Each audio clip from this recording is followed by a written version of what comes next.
permitting for best practices for EV charger siting. And Will, why don't you take it away? Morning. Thank you, April. Welcome to the fourth webinar in our EV charging infrastructure training series. Thank you to those of you who have attended the previous webinars. Black & Veatch has partnered with S-Curve Strategies to develop this training series for Los Angeles County and the California Energy Commission. Black & Veatch has helped clients for more than a decade develop EV charging stations around the US and the world. All in, we've helped deploy more than 30,000 charging ports at more than 2,500 sites. We're excited to hold this webinar series to share our key insights for developing successful EV charging projects. This webinar is the fourth of 5 webinars that we are hosting in 2025 to provide information about what you should consider when you are developing an EV charging project. In this webinar, we will share best practices and tips for permitting EV charging projects. This webinar builds on the content covered in webinar 3 on state regulations and building codes that you should consider as you plan a new EV charging site. Recordings of the webinars and the slide decks used in this webinar are being posted on the Los Angeles County website for you to reference in the future. As with our previous webinars, if you have any questions during the training, please post them through the Q&A button in Zoom, and we will do our best to answer them at the end. So let's get started with some introductions of our team today. I'm Will Einstein. I'm a principal consultant at Black & Veatch, and I'm a member of our Clean Transportation Advisory practice. Prior to joining Black & Veatch, I spent more than 20 years in various roles leading the development of clean transportation and customer programs for large electricity and natural gas utility. I'm a passionate owner of 2 electric vehicles, and I love to talk about driving and charging them. With me today are April Bolduc and Randy Shimka from S-Curve Strategies. April and Randy, can you introduce yourselves? Sure, thanks, Will. It's great to be here. I'm April Bolduc, president of S-Curve Strategies, and over the last 15 years, I've done hundreds of EV charging site walks. I've spent a decade at San Diego Gas and Electric, with most of that time on their EV charging infrastructure team. So since starting S-Curve Strategies about 7 years ago, I've worked on transportation electrification projects across 13 states. And I've been driving electric since 2011. So know a lot of the ins and outs of EV charging installations, and I'm excited to share our best practices with you today and all that I've learned. Randy. Very good. Good morning, everybody. My name is Randy Shimka, and I work with April at S-Curve Strategies. I have over 35 years of utility engineering experience, including over a decade of specific experience with clean transportation projects.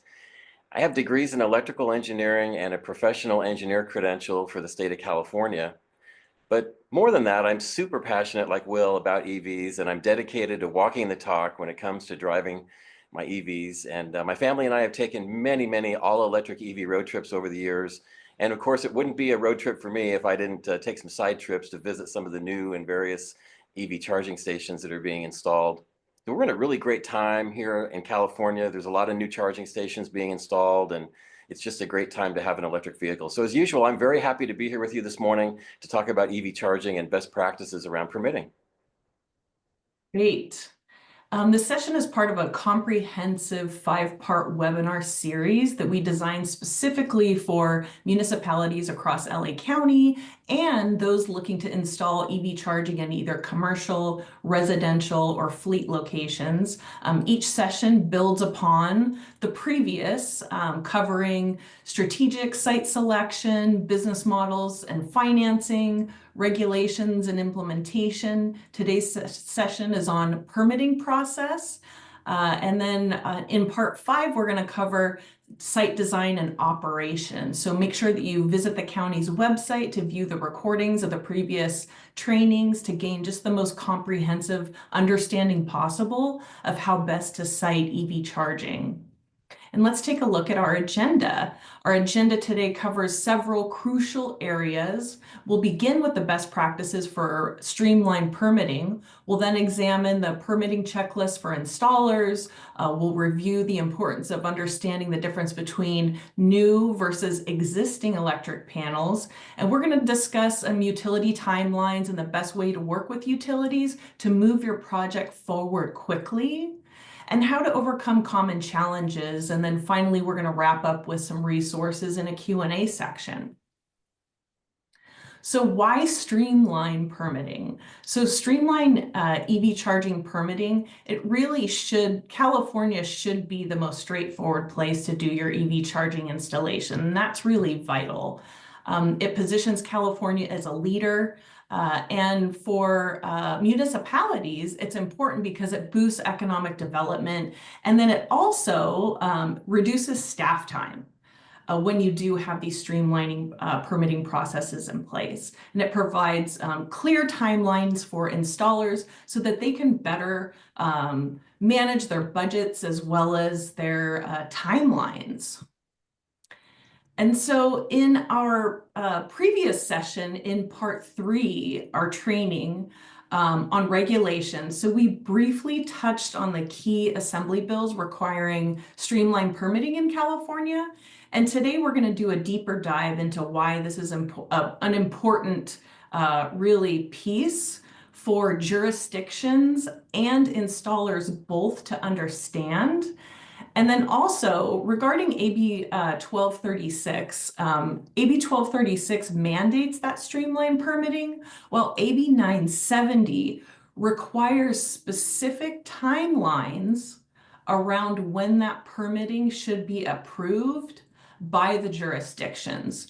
So that's really important for installers to know so that they have a clear understanding as to what those timelines are and to how quickly they should see their projects moving forward. So this is one of my favorite resources to talk about, AB 1236, which is the EV charging permitting streamlining map. What I love about this map is you can see it has green, yellow, and red.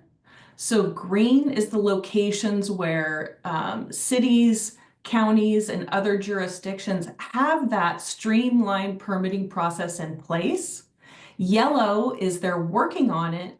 And red is they haven't implemented it yet, but I'm sure that they will. So what's fantastic about this is that it really provides you clear information as to what locations do have that streamlined permitting in process. And I can tell you that installers really love to see those areas in the green because they know that their projects are going to go through from a permitting standpoint on time and on budget.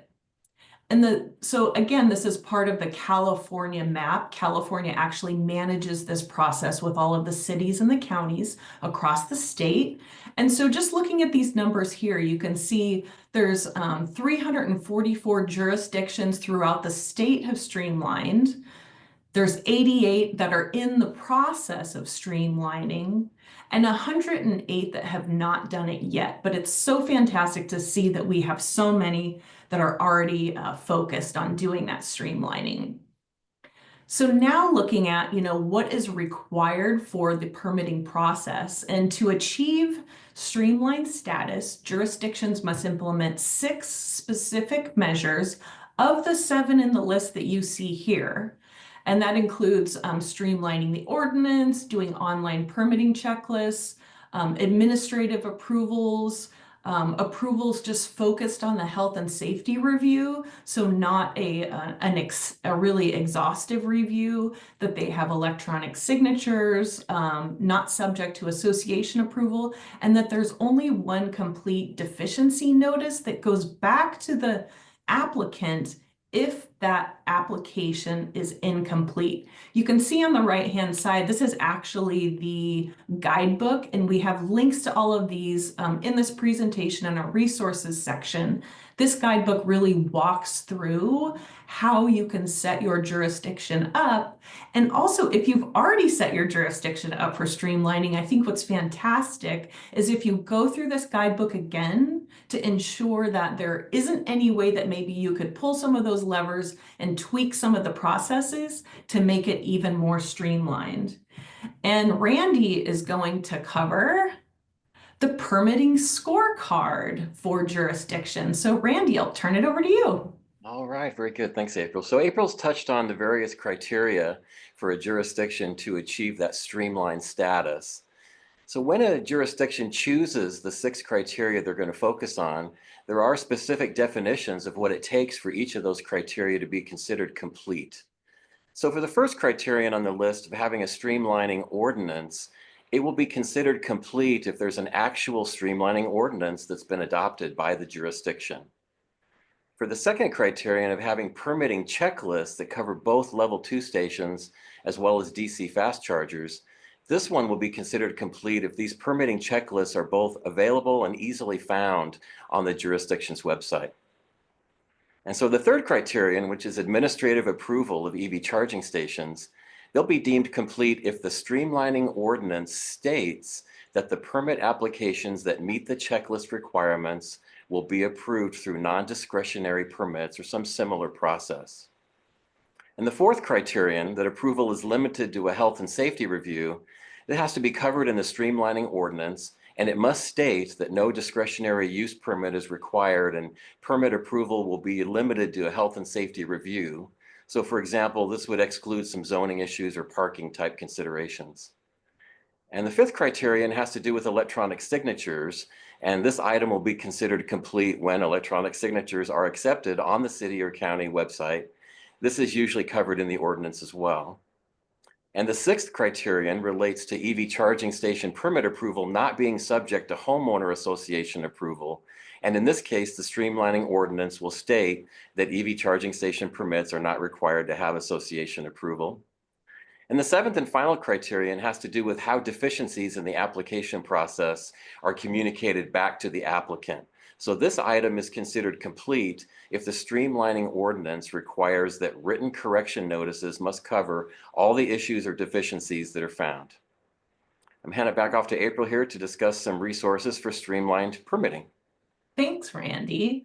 And so what I also love about the California website is that they have this just really cool one-stop location for you to go to. They list the permitting guidebook. I showed you the cover of that. The permitting scorecard that was directly taken from the guidebook that Randy showed you. They have permitting fact sheets about, AB 1236, AB 970, best practices, FAQ.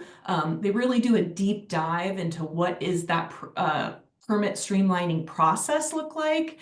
And then they also provide you a medium and heavy duty charging guide, because there's always a lot of questions about when you get into those larger scale projects, what does that look like? And so, we talked about the fact that this is really for municipalities and counties and cities. However, it is important, like I said, for installers to know that this process is available in the state. And we have a really cool example here with Paramount City and the fact that they have streamlined their process. So this just goes a kind of one layer deeper into that map that we just discussed. So if you click on Paramount City, you can either enter the city in the search, or you can actually click around on the map and it will highlight. And then what will come up when you delve deeper into that is it'll show you exactly the components of that permitting scorecard that Paramount City has agreed to. And what's great is instead of them just doing the 6 requirements that they could sign up for, they've actually signed up for all 7. So they've been approved by the state that yes, in fact, they check the box that these 7 options are available for installers, which is fantastic. They give you a little bit of information on here about AB 970 and 1236, but what's really important is that they give you the checklist. So Paramount City, they have, based on the state guidelines, they've provided a checklist here. They've also provided a link to their own ordinance. And so what might be different that you would find in these checklists versus the state checklist? What might be different is that while the state guidelines are required, each city has the option of doing more extensive guidelines than you would see in the state. So you really do want to know jurisdiction by jurisdiction what their specific requirements are. And I mean, if it couldn't get any better, what I really love even more than the state's map is this Southern California Edison map. What is so cool about their map is that they've done a couple of things. They've taken that state map and they've layered it into their capacity planning map. And so this is a one-stop shop in SCE's territory that you can go in, and we've done it here with Paramount, as you can see. You can click on Paramount, you can click on the permit streamlining map, but then you could also click on all these other layers. So you can layer in distribution to specific locations as to where your chargers are going to go and do a deeper and deeper dive. And this also is another area where you can scroll down on the right-hand side. You can see the bar, but they provide you even more detailed information about each of the charging stations, talking about, what happens with 1 through 25 charging stations and what happens with 26 or more. Then you can scroll down and see the checklist, what components that they have. So this, I really, really love this as a one-stop shop. And I, hope that all utilities follow this particular model because that would be so helpful to installers. And so when looking at AB 970, let's do a little bit of a deeper dive into that. Why is that so important? It's so important because it's really giving guidelines to the jurisdictions as to how many days they're required to review an application that's submitted. So let's look at this, for example. After 5 business days for smaller projects that have been completed, and the state considers a small project 1 through 25 charger stations and a larger project 26 or higher. But after 5 business days for those smaller projects, the application should be reviewed. After 10 business days for larger projects, it should be reviewed. Now, that's separate than the permit approval timeline. So the permit approval timeline, jurisdictions would have 20 days to approve or deny permits for small projects, and then 40 days for larger projects. What's really interesting is that it's an automatic approval if a jurisdiction fails to meet those timeline requirements. So again, an automatic approval if a jurisdiction fails to meet those timelines. So it really helps to encourage those timelines to be done. Another great piece about AB 970 is that it removed the qualification or previous requirement that, let's say you're using an ADA space, and an ADA space for EV charging would take up 2 spaces instead of 1, right? So it doesn't count. If you remove that space, it doesn't really take away from the customer's EV parking number requirement. So that's just a great way that encourages developers that, yes, you want to add ADA parking spaces, even though it's going to take up 2, it's not going to take away from the total number of parking spaces that's required by that jurisdiction. Randy, if you could just tell us a little bit more about AB 970 when it comes to the city of Downey. That's a great example. All right, very good. So we put together a case study here to discuss the implementation of AB 970. And so several years ago, with the rising sales of EVs and increasing number of permits being submitted for EV charging stations, the County of LA and several of the local cities like Downey and municipalities, they started to see an increase in the number of EV charging permit applications that were being submitted. And so the jurisdictions were trying to figure out what the approval criteria would be for the charging stations, and more applications were being turned in. And so in some jurisdictions, there was a backlog of charging permits that started to develop. But then when AB 970 was passed and the cities and jurisdictions started to implement it, the outcome was that the EV charging projects submitted to the county and the nearby jurisdictions, like Downey that we have here, they started to see that permit approval times were shortening up and the backlog of EV charging permits has started to be reduced. So we have an illustration here that shows the City of Downey permit application form, as well as the checklist that installers must also fill out when submitting for an EV charging station permit. And other cities have these type of materials as well on their website, so it's great to see that. And so this checklist for permitting EV charging stations, it ensures that additional electrical specifications are provided for both residential and non-residential EV charging installations. And this additional information, it complements the permit application materials. And so it provides a more complete picture to the jurisdictions to use when evaluating and eventually approving those permit applications.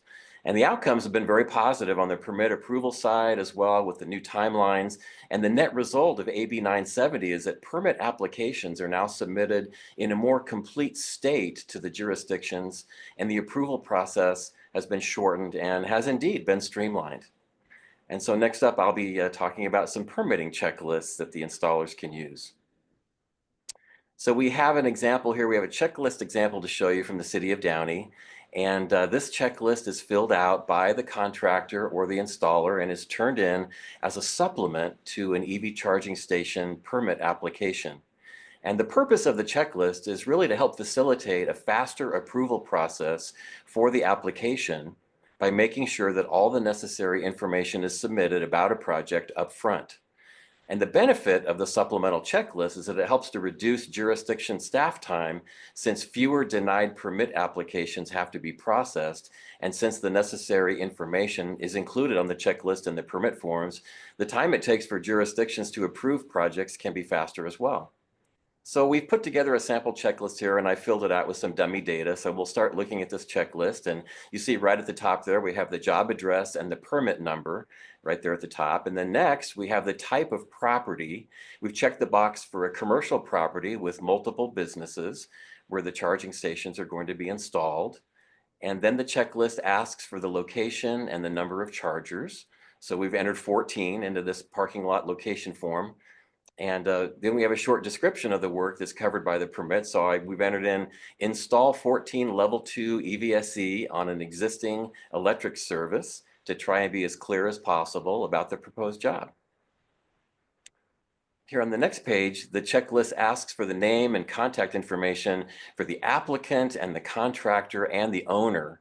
And this is very important to delineate because each of these entities has different roles in the permitting and installation processes. And if there's any questions, then the jurisdiction knows who the correct party is to contact.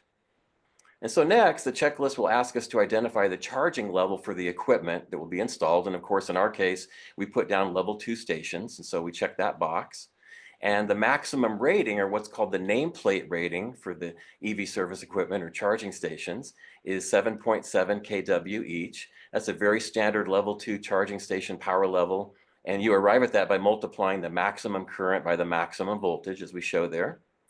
And so we'll be feeding the stations at 208 volts in a commercial setting. And the manufacturer of the EVs or EVSEs are listed as well. And we've checked the box to indicate that they'll be installed on a pole or a pedestal mount at the proposed location. So we're really nailing down this project.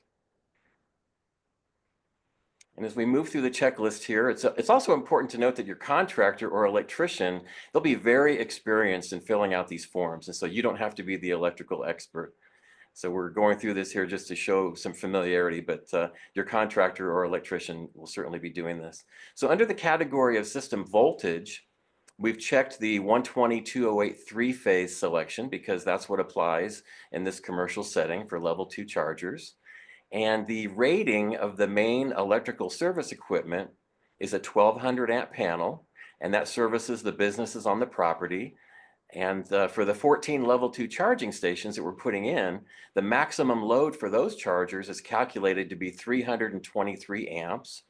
So the rating of the new sub-panel that will feed those new chargers will have to go a little bit higher than 323. So the next standard size up would be a 400 amp panel that would feed the new charging stations. And then the rating for the circuit for each of the charging stations will be a standard 40 amp circuit. And the circuit breakers that will be needed in the panel will be double pole or 2-pole breakers for that. And then the next field talks about the ampere interrupting capacity, or the AIC rating for the circuit breakers. And that's a safety rating for how much current the breaker can interrupt and still work correctly. And sometimes people refer to this as the breaker's maximum fault current rating. But in most cases, standard circuit breakers these days are designed to interrupt 22,000 amps at a minimum. So we have that put in the field there. And at the bottom of the page, we have to specify the value of the maximum load on the existing panel before we add the charging stations to it to make sure that it can handle that additional load. So in this case, we're responding to the third choice on the checklist, which is the measured demand load reading from the utility. And it turns out that the existing main panel, it has a maximum load or demand of 583 amps. And that's good because that leaves quite a bit of spare capacity on that 1200 amp panel to add the new charging load. So now we have the measured load on the panel of 583, and we know that the new charging stations have a maximum load of 323.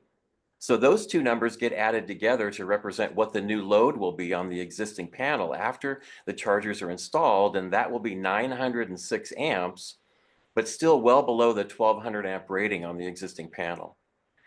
So the purpose of the next section of the checklist is to determine what size of wire is needed for each of the branch circuits that will feed the charging stations.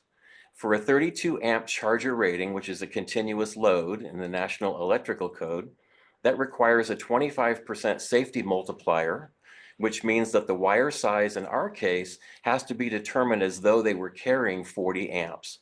And so based on the tables that you can find in the National Electrical Code document, number 8 wire can be used to feed these chargers all the way up to about 126 feet away.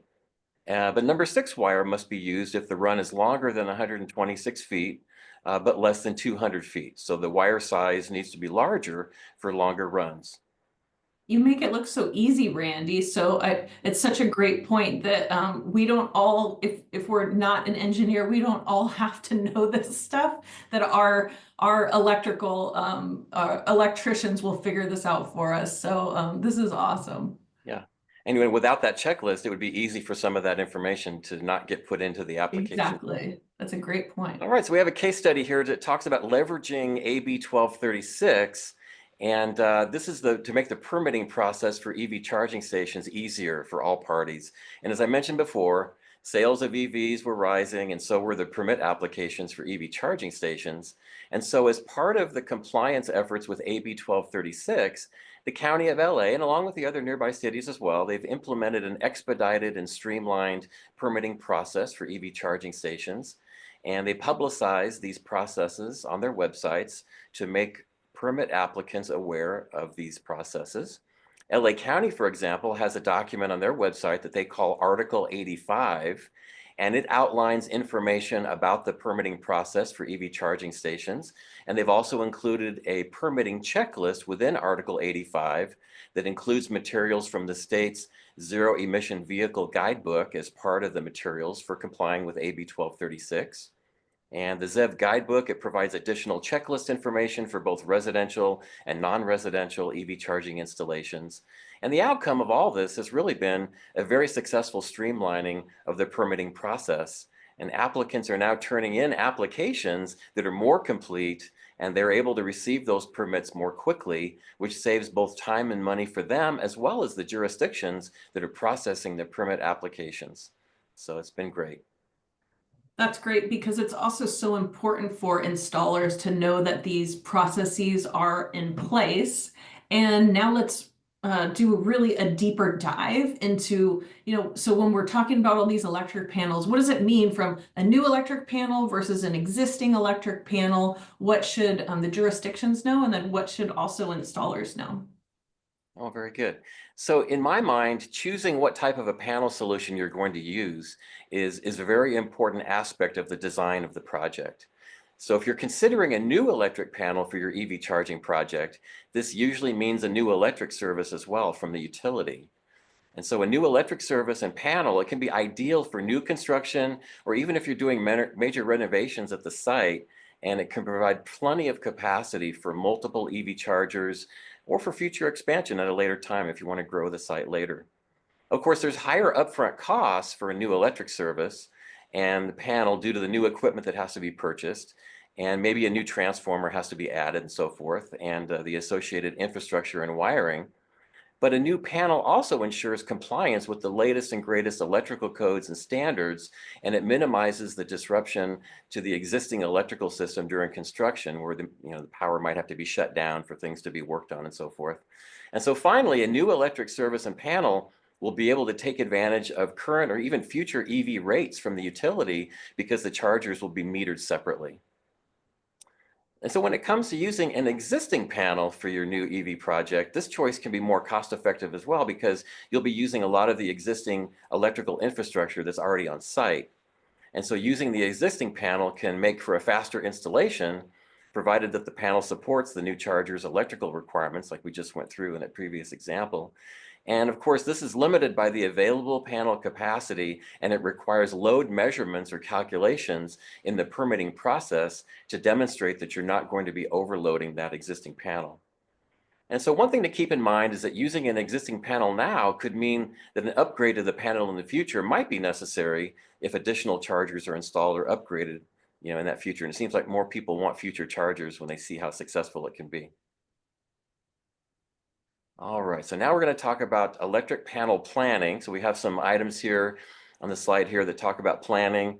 And first of all, there's capacity requirements. So both level 2 chargers and DC fast chargers require significant electrical capacity that needs to be planned for up front, and additional panel capacity above and beyond that might be needed for future expansion.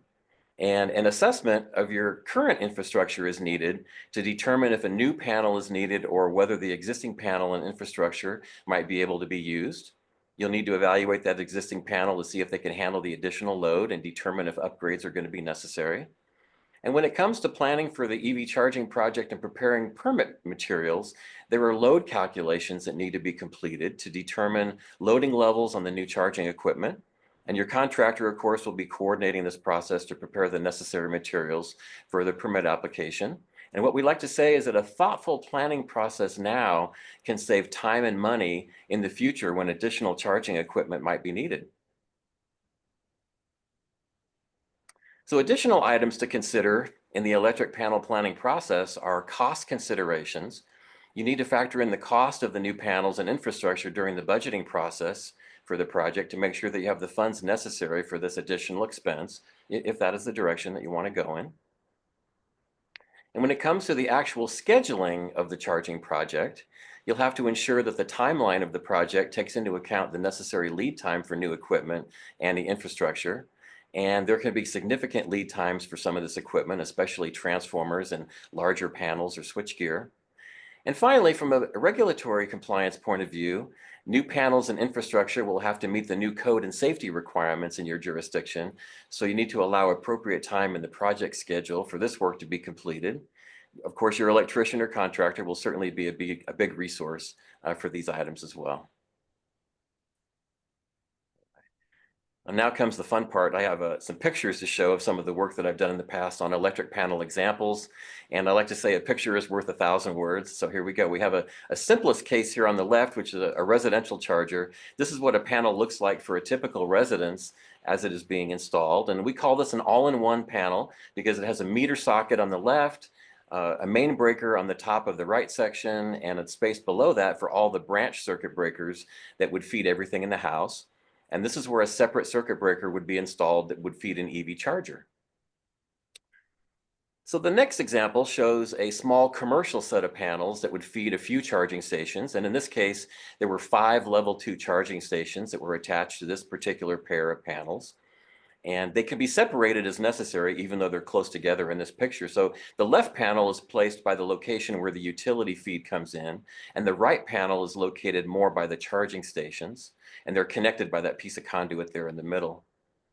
And so the panel on the left has a meter socket, and the utility feed will terminate there, and there's a place in the panel where the main breaker will be installed. And the panel on the right, it has individual branch circuits for the charging stations, and they'll be wired up to breakers that are not yet installed on this panel, but that's where they would go on the right-hand side. So that's a small commercial. And then this is an interesting example we have here. So these are a little bit more complex. So the first one here we have is how EV charging was installed in the parking garage for a 125 unit condo complex. So they were able to install the necessary infrastructure to be able to charge 20 cars with separate metered circuits in the parking garage, and that's underground below the living units. And so the main cabinet on the left is a large disconnect switch for safety that can turn off all the chargers if there's a problem. And then that switch feeds all the meters and the breakers on the right for each of the 20 EV chargers. And so how it works is that the HOA paid for all this up front, and then they charge a fee to residents when they sign up and they want an EV charger in their parking place. So the last example that we have here on the right shows the infrastructure necessary to power 3 DC fast chargers. So on the left there, you see a new utility transformer was installed specifically for this electric service, and it's shown on the left of the photo. And then on the right side, there's a cabinet that contains the utility electric meter, the main circuit breaker, and the branch circuit breakers that feed each of the 3 DC fast chargers. So we have a case study here that will illustrate what the thought process would be for selecting the electric panel choice in a commercial EV charging installation. So we have a commercial property owner site host who wants to install those 14 level 2 charging stations at 6.6 kW each, like we've talked about. And their overriding concern is to control the costs for the installation. So there's a few reasons why the existing panel in this building makes sense, such as available electrical capacity and the fact that the site host isn't planning on any more chargers in the future. And if there's room in the existing electric room for a separate meter for the EV charging stations, then so much the better. Then the site host can then enroll in any future or current EV charging rates from the utility. And the challenges for specifying a new electric service are the higher costs that are related to the distance from the charging equipment in the parking lot to the existing utility infrastructure, and the fact that that new electric service would require additional equipment that also would translate to higher costs. So when evaluating all these choices relating to the EV charging project and the meter solution or the panel solution, it's pretty clear that the lowest cost solution involves the installation of a new meter in the electric room that would feed a sub panel out in the parking lot right by where the new charging stations are going to be installed. All right, I'm going to hand it off to April to talk about utilities and EV charging projects and collaboration.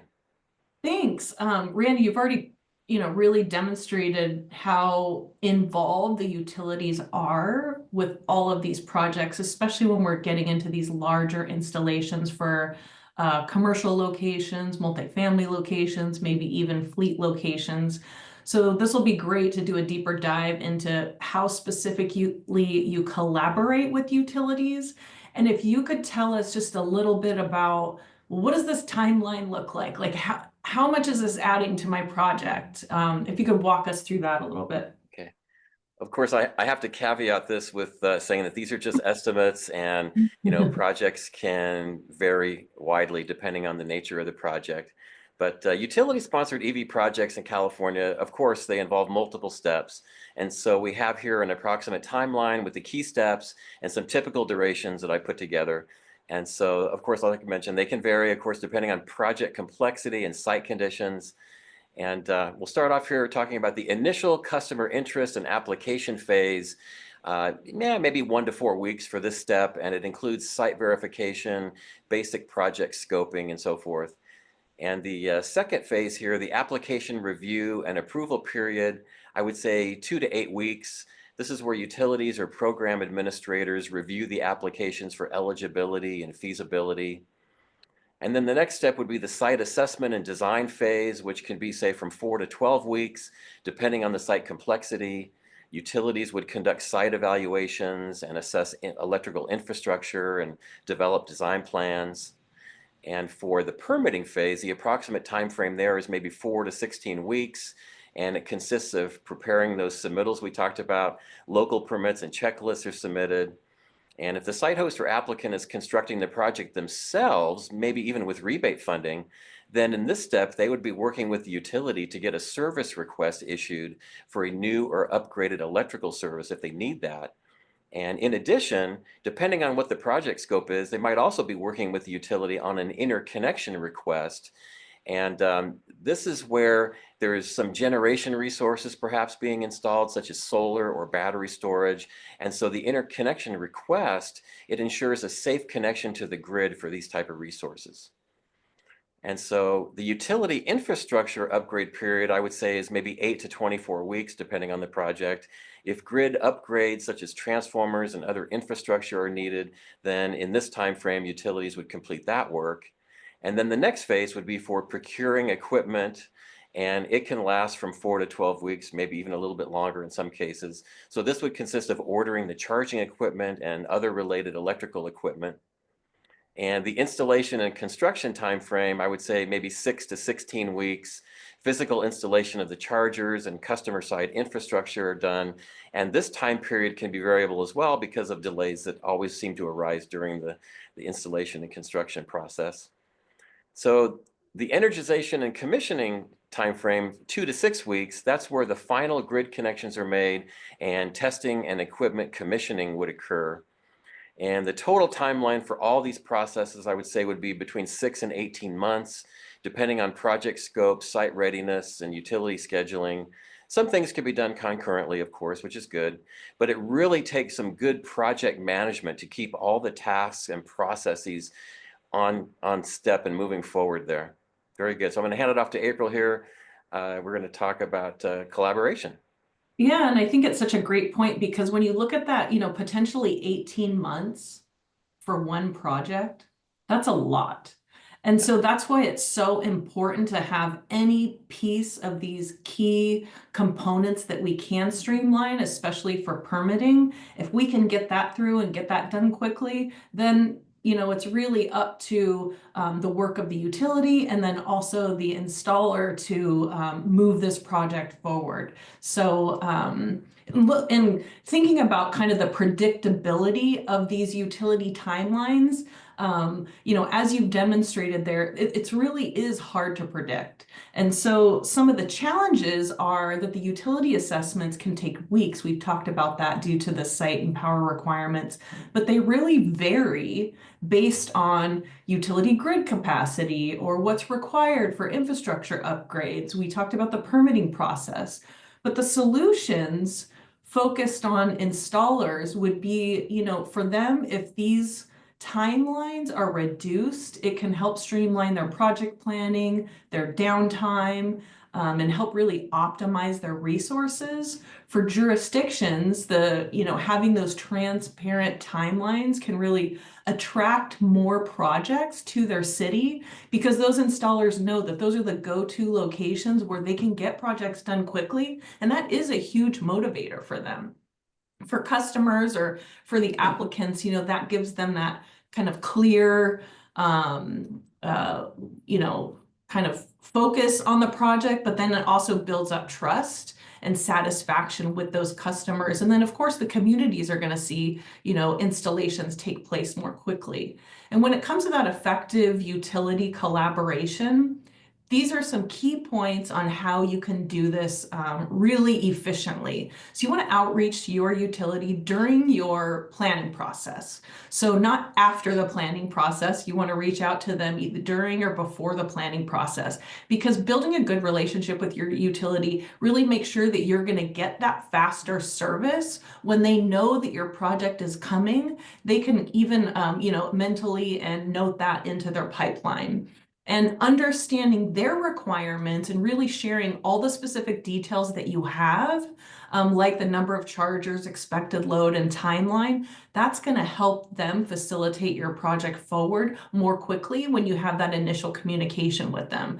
And keeping up with them regularly to have that communication is really important because if you make changes in your project, and you communicate those changes to the utility, there may be other additional requirements that they need to let you know about. So maybe the size of your project increased. So that would be one key thing for them to know.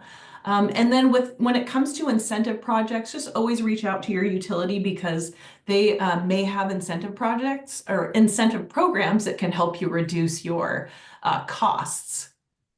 Then when it comes to navigating requirements and securing approvals, There are specific rate structures within the utility that you should familiarize yourself with and know about, because that can help you reduce costs as well, like specific EV charging rates, whether that's for residential or for commercial.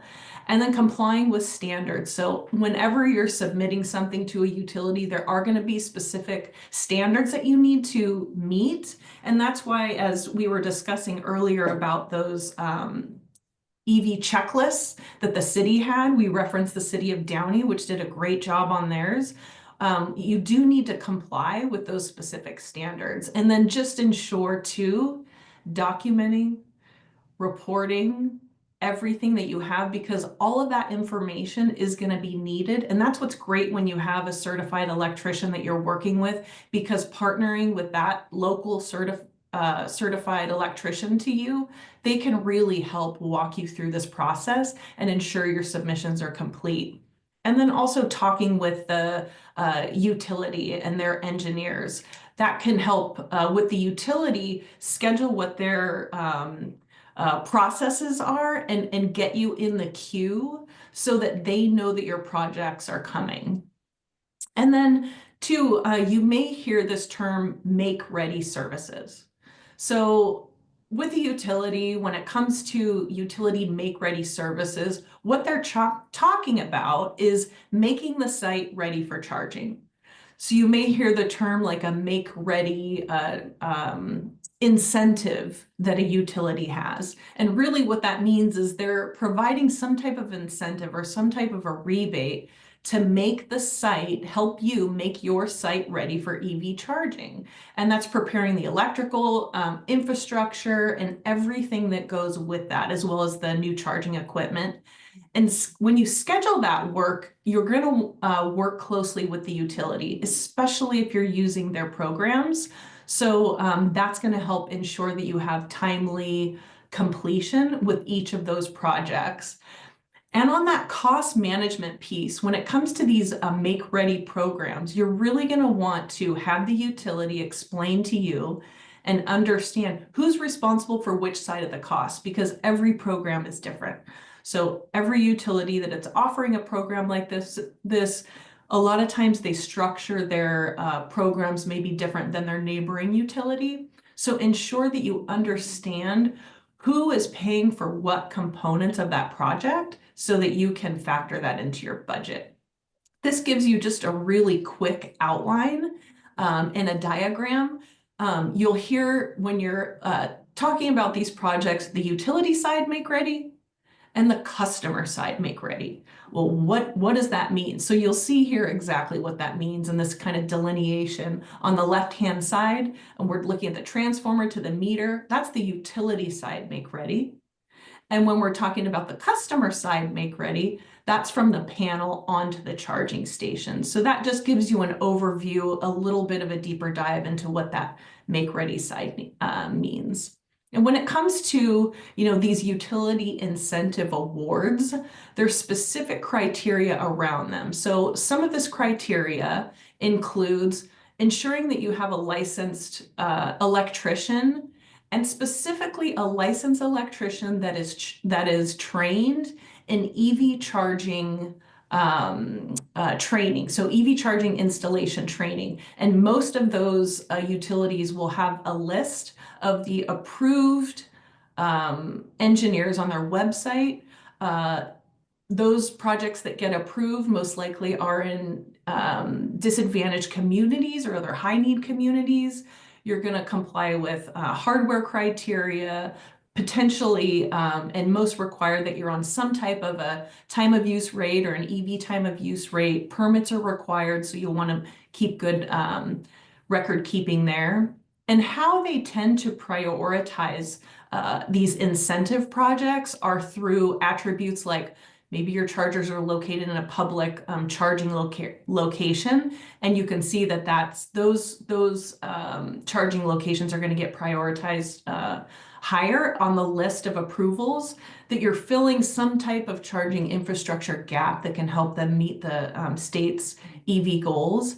And in some instances that they might favor projects where, you're able to match the funds for the charging installation. Definitely with that component, a lot of the state programs require some type of matching funds.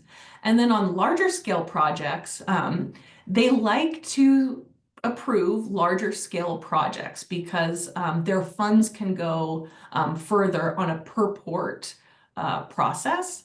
And then just the economies of scale, so reduce the cost for them in general. So just overall, they can prioritize accessible, large-scale projects that offer higher rebates for cost-effective installations. Randy, if you can walk us through the LA County study. Very good. Thanks, April. So our last case study for today has to do with LA County Sanitation District and a project they did for some EV charging. So they were looking for help to meet their greenhouse gas emission reduction goals, and they wanted to accomplish this by electrifying a portion of their 130 passenger fleet vehicles. So the county approached Southern California Edison early on to partner and to develop an electrification plan that would help them achieve their emission reduction goals with these vehicles and chargers. So the plan included utility recommendations for creating a reliable fleet of electric vehicles along with the associated charging stations. The outcome of the planning process is that LA County was able to convert 52 of their 130 passenger vehicles to electric, and through an attrition replacement process as the vehicles were retired, and then they installed 22 dual port charging stations to support the new vehicles. And the charging stations, pretty ingenious little thing here, they placed them so that they covered 44 parking spaces in their lot, and many of the chargers were installed in the center of the parking space median so that the cords could reach vehicles on either side, and that allowed them to have slightly less charging stations than vehicles, and it saved money on the installation. And sometimes you hear the phrase move cords, not cars, when installing charging stations in this manner to reach more than one vehicle, and this is a great example of that. All right, let's talk about overcoming common challenges. We only have a few slides left, and then we're going to jump into Q&A. So let's quickly go through these, Randy. Okay, very good. So we have some common EV charging permitting challenges that we've seen and what steps, suggestions we can make to help reduce or eliminate some of the issues. So the first category is just simply incomplete permit applications, and this is probably the most common category of issues. It could be as simple as missing some technical details or missing some comprehensive site plan information or other detailed info that's missing on the project drawings. But no matter what the issue is, it can cause delays in the permitting process because the jurisdiction has to double back to the applicant to collect this information or request additional documentation. And so one suggestion we have to mitigate these types of issues is to double check all the application materials for completeness, maybe even have an experienced second set of eyes look at things before turning it in. And if there's questions in the process of filling out the materials, definitely ask the city or the county permit technicians prior to submittal to eliminate any delays during that process. And for utility EV charging projects that might have grid capacity constraints or issues, sometimes there can be insufficient grid infrastructure for charging equipment, especially for the higher powered DC fast chargers. Or in other cases, there could be a situation where the desired location is a long way from the utility infrastructure, and that increases costs. So our suggestion here is to work with the utility liaison or the utility planner as soon as possible in the process to make sure that these issues are solved early on to reduce delays in the process. And the best solution to overcome these EV charging, permitting, or application challenges is to really address all the issues up front before submittal, is for the smoothest possible approval process. Some additional permitting challenges that can occur for utility programs have to do with funding or eligibility issues for programs. And so applicants may not be fully aware of all the program specific criteria that needs to be worked into their application, or there could be a mismatch between the project scale desired by the applicant and what the rebate or the funding thresholds are. And so port counts can be an issue for qualifying for a utility program, and your project needs to be within the thresholds of what the utility criteria are so that they can meet their per cost port budget for the project. We're seeing higher port counts in the utility criteria for projects coming up here recently. So the suggestion that we have for these issues is to research the utility program criteria prior to submitting the application so that you know the rules and the requirements inside out. And you can also get help from the utility project team or the assigned planner to ensure that your proposed project fulfills as many of the criteria as possible. So this will definitely help with the approval process and eliminate delays. So when it comes to coordination or communication delays, these are pretty common and can happen pretty frequently between utilities or municipalities and applicants. The suggestions we have to improve these communication issues going forward include the implementation of AB 1236 and AB 970 by the cities if they haven't done so already. And this will greatly help streamline the communication and approval process. If the cities or jurisdictions can designate a centralized EV permit coordinator or permit technician that can handle the various EV charging permit applications, that would help from a consistency perspective and help to speed up communication and timelines. And if there's a way to implement a concurrent department review process instead of a serial process to review the applications for the various criteria, that can certainly help to speed up the approval process as well.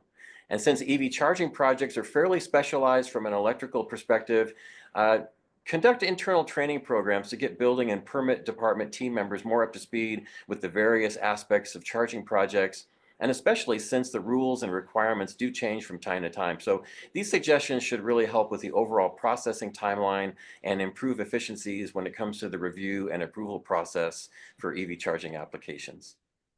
That's great. And so while we just cover our key takeaways, and we have just a few minutes left. If you want to pop any questions into the Q&A session, Will is going to take care of those.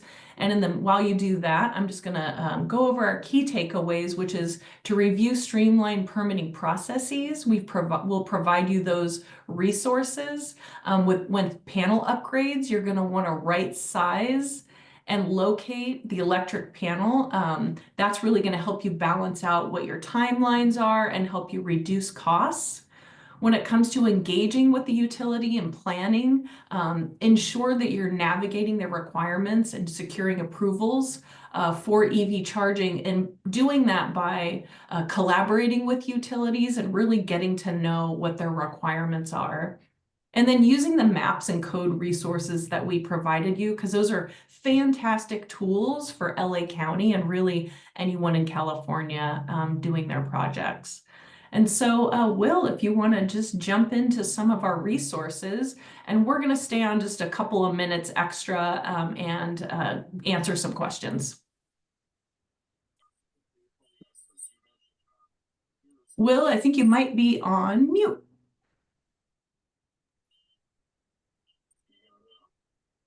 I cannot.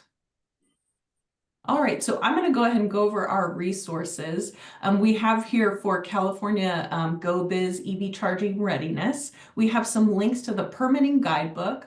We also have the guidebook here. For LA County, we have the Article 85 checklist and the sanitation district case study, which is a deeper dive.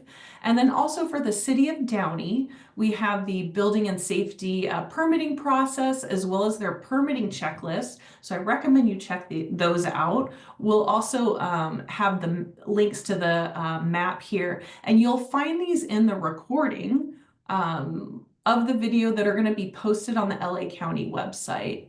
And for any, we'll answer some questions now, but for today's recording, you'll see that link there, and I will post that in the chat for you to be able to access the recording. And I see a question here that if we don't get a response from a local jurisdiction within the 975 timeframe, what's our next step? So I can go ahead and jump in on this, and Randy, you can also jump in on this as well. But then the next step would be contacting them to ensure, what is their timeline process. And Randy, if you have any other recommendations there. So Sure, if they don't get a response. One thing I thought of is we have to verify that they're compliant with the AB 970. Maybe they're one of the cities that hasn't gone into compliance yet. But I think you're correct, April, in that you have to communicate back to the city and ask where that permit is, because it should be approved. If you went through the timeline process correctly, then they should be issuing the permit. Great. And I know that there was a question about the slides, and so I did put a link into the county website. And let me just see, there's another question here. And there was another question about if you don't get a response too. So I think we have answered that. And so if there's no more questions, I know that we're a little bit over time, but I think we'll go ahead and end here. And I just want to thank everyone so much and look for part 5 of our webinar. And then here is also the contact information for your LA County representatives for Laura Inaconi and then also Jennifer Caron. They're fabulous resources from the county. They're the ones that have sponsored this series today. So thank you so much, and we will talk to you soon.